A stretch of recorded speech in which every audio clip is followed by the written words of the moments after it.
Hey, Jess. What are you doing this afternoon? Hi, Matt.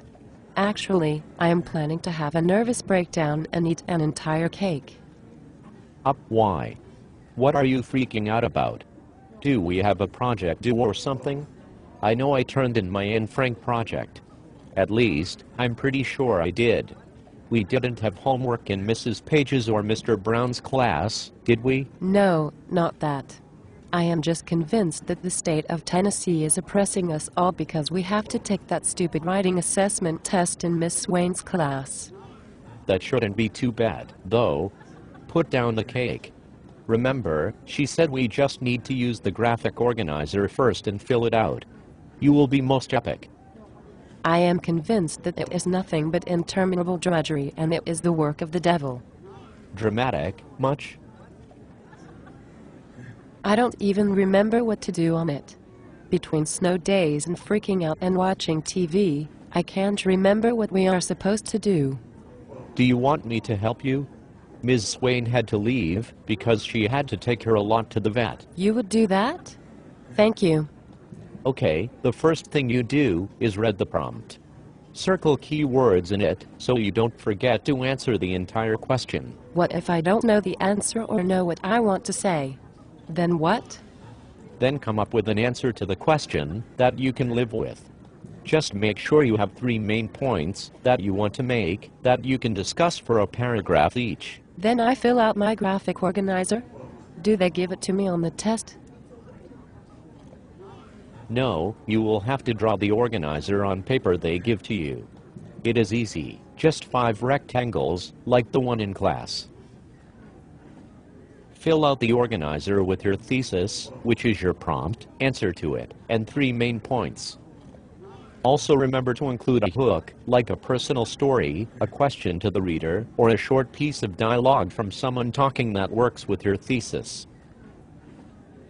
Then fill in each body paragraph box with the main point 1, 2, or 3 in the order you use them in the introduction box.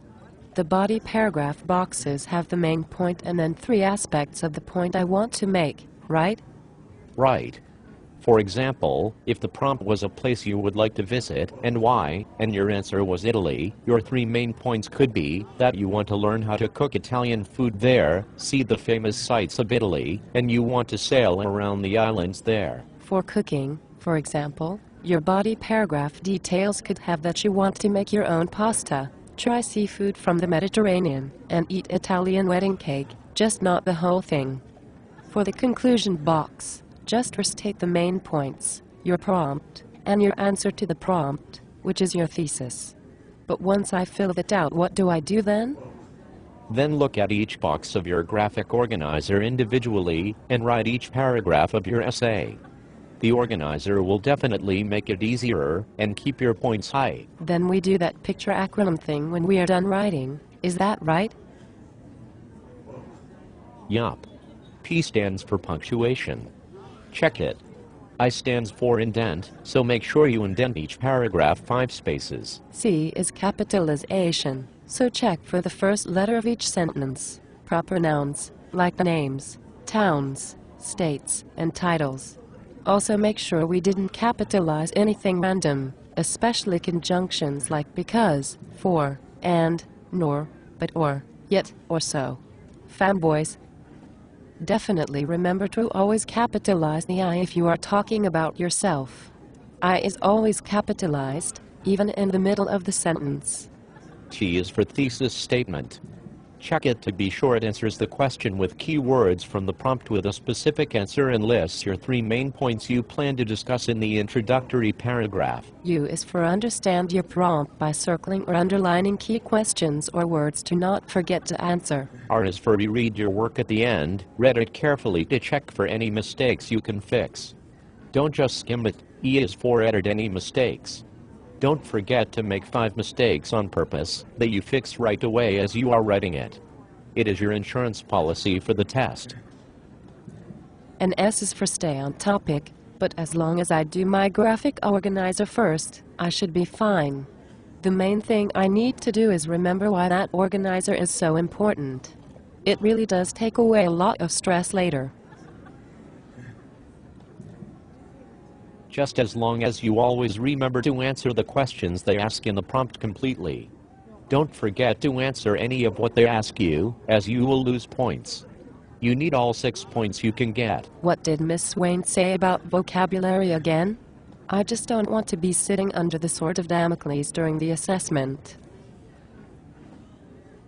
Use our top 10 list of words we worked on, and try to utilize as many as possible without sounding obnoxious.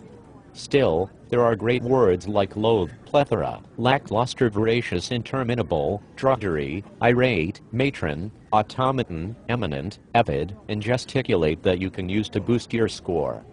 They are like word vitamins for the essay.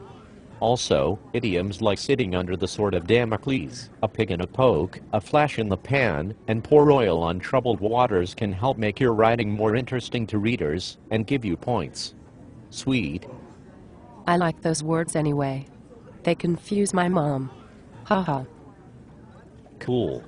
You will be fine on the test, just keep an eye on time. Take about 5 to 8 minutes on your organizer, about 20 to 25 on the writing, and try to save a couple of minutes to reread, save 5 minutes. The rule of fives, after all. Right, the rule of fives. 5-paragraph essay, 5 sentences, preferably per paragraph, 5 intentional mistakes that I fix right away, at least 5 good vocabulary words from class, 5 minute organizer, 25-minute writing, 5 minutes to review. That's not so bad. So, do you still think you are going to freak out on us? Nah, probably not. What are some prompts that are likely, though? Ms. Swain thinks they might be something like who would be your most important person of the year, and why? Maybe what you hope to accomplish in your life? What is your favorite holiday, and why? Who would you have a meal with, if it was a person from the past? What is the most useful subject in school for later in life? Where would you like to go on a trip, and maybe something like what would be the most important skill you could have as an adult? Describe an animal you had a connection to.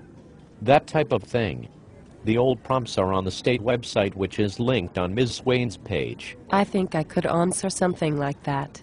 So, maybe this isn't such drudgery after all. I think this is going to go pretty well. You will do great. I know Ms. Swain is really proud of us and all of our hard work. Warm fuzzies. Thanks again, and good luck on the writing assessment. See you soon. So, how about a kiss for all of my help? After all, I'm definitely the kind of guy that might make a pretty epic boyfriend for you. You know you like me. Dream on, dude. See ya. Good luck on the TCAP writing assessment. It may be lackluster and interminable drudgery, but I am definitely going to try my best. It is only 35 minutes after all. Thanks again. Bye, Matt. See you in Mr. Moore's class.